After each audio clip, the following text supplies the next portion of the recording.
Chesterton é Dickens. Eu começo com essa afirmação forte, muitos de vocês estão se perguntando, tá, mas do que ele está falando, certo? E isso tem a ver com um caminho para tentar conhecer o nosso autor. Ou então, para tentar conhecer o próprio Dickens, certo? Por quê? Muitos de vocês têm se aproximado, né, do nosso conteúdo, as coisas que nós temos falado sobre Chesterton, e cada vez mais, certo? Aliás, você que está chegando aqui agora, ou já é amigo de longa data, mas está aí adiando esse momento, não deixa de se inscrever no nosso canal, já curte, ativa a sinalização ali e manda já agora. Ó, o pessoal da Sociedade Chesterton Brasil fez um vídeo aí falando de Dickens e de Chesterton, então já manda para aquele cara que você sabe que gosta de um dos dois ou dos dois, certo? E é o seguinte, a frase de efeito tem o seu fundamento e eu propor para vocês um caminho para conhecer tanto Chesterton como Dickens, né? Talvez alguns aqui ainda estejam conhecendo a grandeza de Chesterton. Agora, se você ainda não conhece a grandeza de Dickens, né, é para ontem, certo? É simplesmente o maior literato da literatura vitoriana, ou seja, do período vitoriano da literatura inglesa, que é um dos maiores períodos da literatura inglesa, certo? E quando a gente fala isso, se você não leu nada de Dickens, se você já leu alguma coisa de Dickens, se você leu pelo menos, né, o Cântico de Natal ou um conto de Natal do Dickens, você vai perceber o que eu estou falando.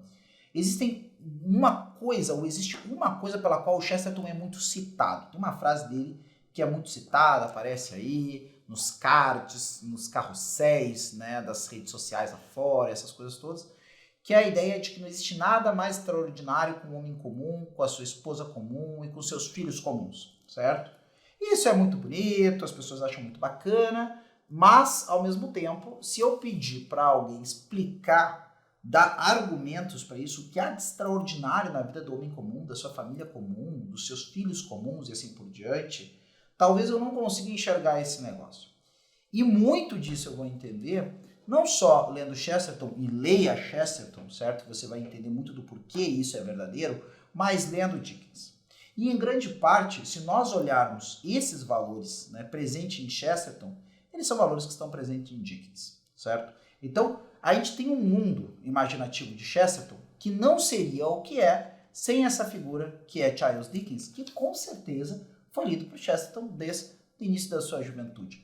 Parem para pensar que eu estou num período onde um dos principais meios de eu me entreter, conhecer histórias interessantes, passar momentos felizes, tendo essa alegria de literatura da qual falou Borges, mas essa era uma das únicas alegrias, né, que havia no mundo das ficções e assim por diante. Nós não temos cinemas nessa época, muito menos outros aparatos que a gente tem hoje em dia.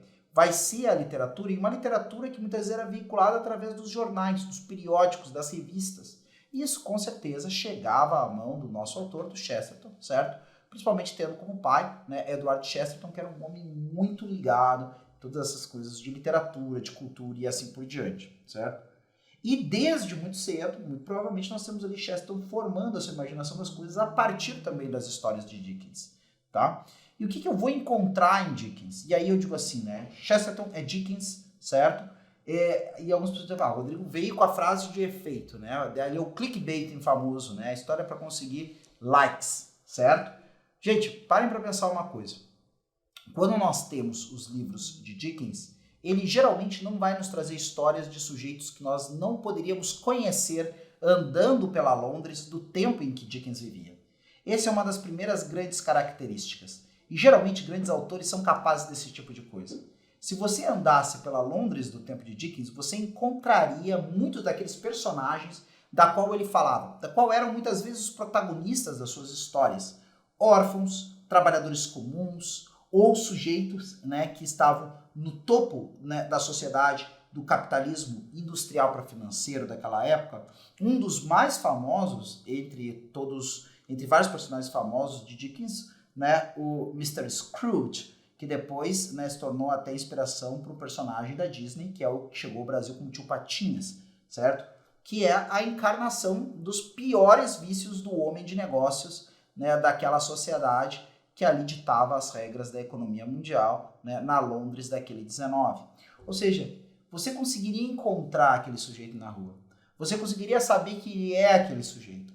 Você saberia que ele é um órfão, que ele é um limpador de chaminé, que ele é um jovem rapaz que anda pelas ruas de Londres graças, né, aos benefícios de um bom patrocinador, você saberia que ele é um grande financista da City de Londres, mas você não saberia qual é a importância até mesmo poética, e poética no sentido mais profundo da palavra, ou seja, na prática, no concreto, né, naquilo que é mais real, você não saberia, né, qual o significado e o valor, né, desse sujeito, não só como pessoa que age no mundo, mas também como símbolo, né, como alguém que significa algo além de si mesmo.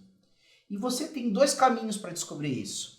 Tanto se você pudesse, e não pode, e nem eu nem você podemos, andar pelas ruas, né, de Londres do século XIX ou do início do século XX, como Chesterton e o próprio Dickens, certo? Mas esses homens comuns com as suas famílias comuns, com seus trabalhos comuns, continuam a existir. E somos nós, em grande parte, né? Você e eu. E, em grande parte, o que acaba acontecendo? Quando nós não entendemos o significado da vida dos homens comuns que estão em torno de nós, em grande parte nós não entendemos o significado da nossa própria vida como homens comuns. E, na verdade, se nós olharmos, o que realmente interessa do homem é aquilo que nele é comum. Alguns homens têm certos eventos extraordinários na sua vida, isso é verdadeiro.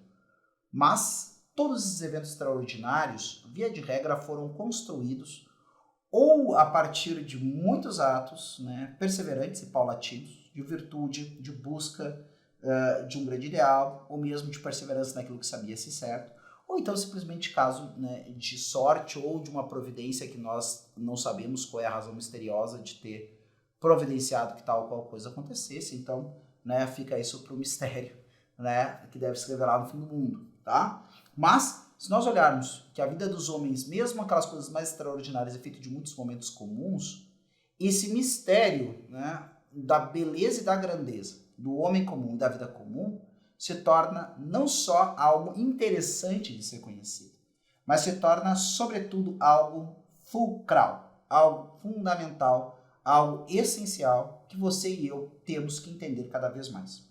Chesterton vai, inclusive, dizer, né, numa das suas obras sobre Dickens, sobre como, na verdade, né, dentro da nossa cultura, a visão cristã, ou melhor, a própria visão do Cristo, foi o que manifestou, né, essa visão, essa descoberta de que o homem comum tinha em si uma riqueza fundamental e de que mesmo apesar de todos os seus defeitos, haviam muitas qualidades e essas qualidades poderiam se tornar a coisa mais importante e mais prevalecente, mais predominante na vida, né, de uma personalidade, de uma pessoa. E, em algum grau, né, e aí a gente começa a tocar por que a gente faz essa afirmação, dessa correlação entre Chesterton e Dickens, de que Chesterton com certeza entendeu uma parte, pelo menos, do mistério da sua vida a partir, né, da sua leitura de Dickens. E isso faz, né, Chesterton um leitor de um tipo que todos nós deveríamos almejar ser. Que é aquele leitor que não fica enclausurado dentro dos seus mundos imaginativos.